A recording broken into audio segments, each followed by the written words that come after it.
is the only sport in the world that is participated by all countries in the world. Wow. And so, yes, so what they decided to do now is to interact with people all over the world. So in May, there was a special tournament in Halmstad, Sweden. I was there. It's called the World Team Championships, where we have 72 top teams from all over the world, graded into A, B, and C. They all participated in a world championship.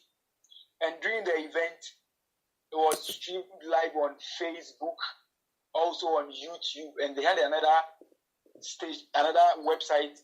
It was on their website also. Okay. It was viewed in 140 countries with a total viewership of 291 million people. Wow. In China alone, we had viewership of 170.95 million people. Woo. On ITTF website, we had 691,000 people visiting the website. Wow. Yes, on the ITV site, we had 3.61 million people watching it live. There was a total Facebook reach of 20.4 million, total Facebook impressions of 27.3 million, Facebook engagement of 1.77 million, Facebook video views of 6.3 million. Wow. Yes, we had 6.5 million minutes viewed. It doesn't end there. On Twitter, we had impressions of 3.5 million. Then on Instagram, we had 13.3 million. On Instagram live impressions, we also had 1.89 million viewership. Then we also had, as at September 2018, we had 27,000, almost 28,000 articles being put on the ITTF website. In China alone, we had 348,000 people having engagement on their Weibo site. Also, we had Weibo impression of 490 million people. YouTube had 97,000 views and 1.54 million views. So, International Table Tennis Federation decided to go all out to let the whole world enjoy the World Table Tennis Championship. And we had quality videos, top of the world. The cameras were sharp and the interactions were there. There were even opportunities for people to pass comments about what was happening. And this is something that has really brought on board many sponsors. Many companies are now begging to be part of the table tennis community all over the world, because they know that if there's a table tennis program happening somewhere, people are following and people are commenting and people want to put in their money's worth where they feel they will get good response. Okay. Yes. So in Ghana, for instance, what we also did was that when we started our table tennis league, we got in touch with the our national television, Ghana Television, and we had live coverage every Saturday. And I'm glad to say I was one of the two commentators who did the live TV coverage for Ghana Television. And we also did Facebook Live, and we engaged people online and asked them of their opinion. And you would realize that with the Facebook Live, people were telling us of some of the things we were not doing right. As the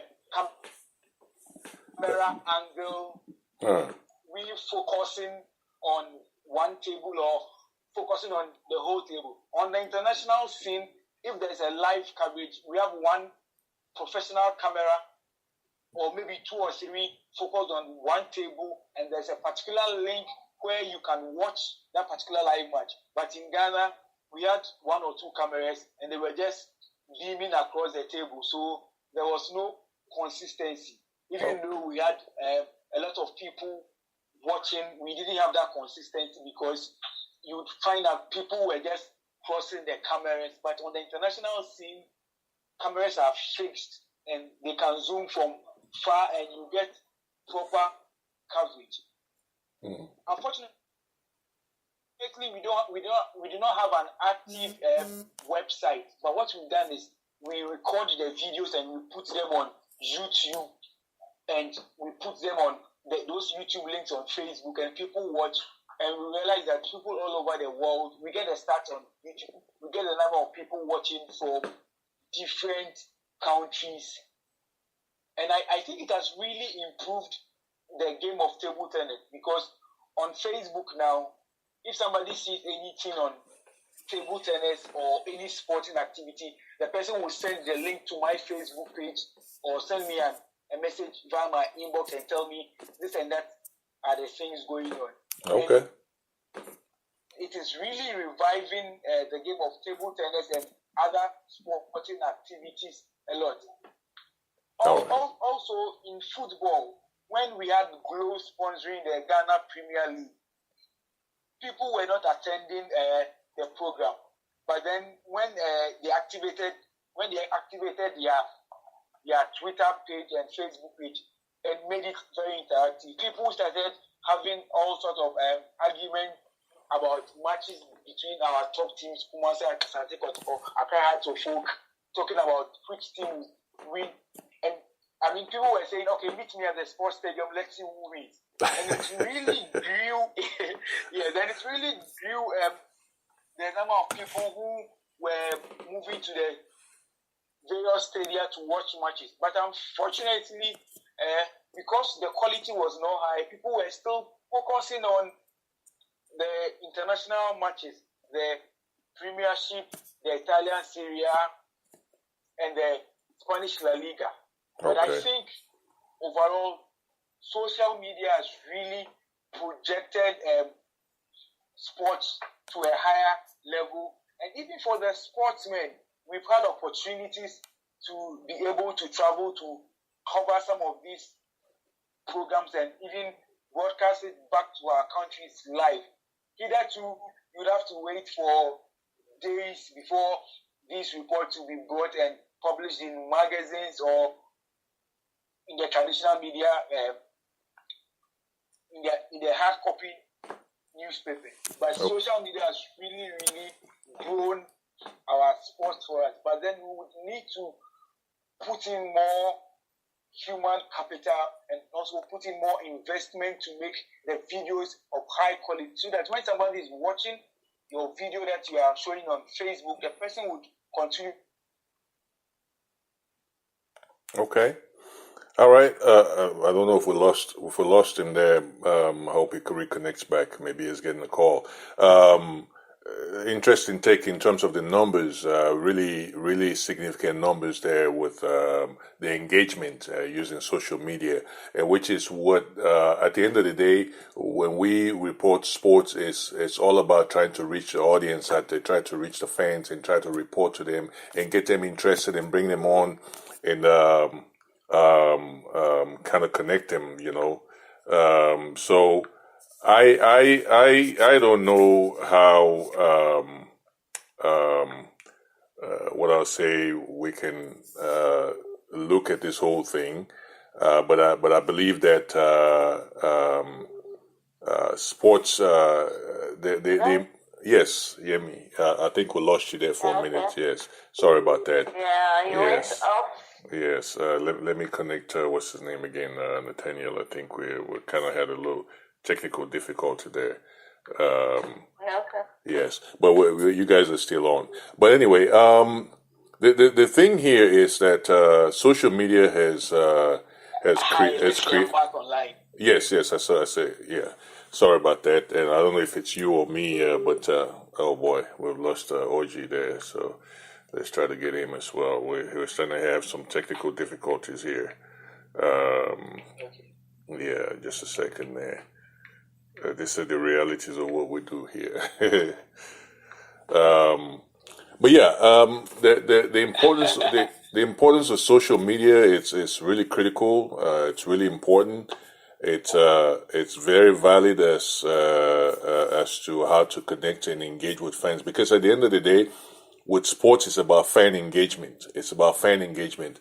Fan engagement drives a number of things. It drives revenue. It drives sponsorship. And those are the key things in terms of, because at the end of the day, yes, people can run around all day long, kick a ball around all day long, but at the end of the day, it's an economic activity. Let's be real about it. We play sports, yes, as a health benefit. There's many peripheral benefits to it, but we have to remember also it's an economic activity that provides a livelihood of very many people out there. And so when we talk about social media engagement and the use of technology to connect with the fans or fan base out there, it's about making sure that we connect with the fans to what I'll say to create synergy for increase in revenue, to create the atmosphere for us to be able to draw sponsors on board. So yeah, it's critical for that aspect. OG, your perspective to the role of social media in how it's impacting, not just like I said, not just social media, but all aspects of technology and how that's impacting the state of sports and the role of sports journalism as it pertains to how we do our jobs.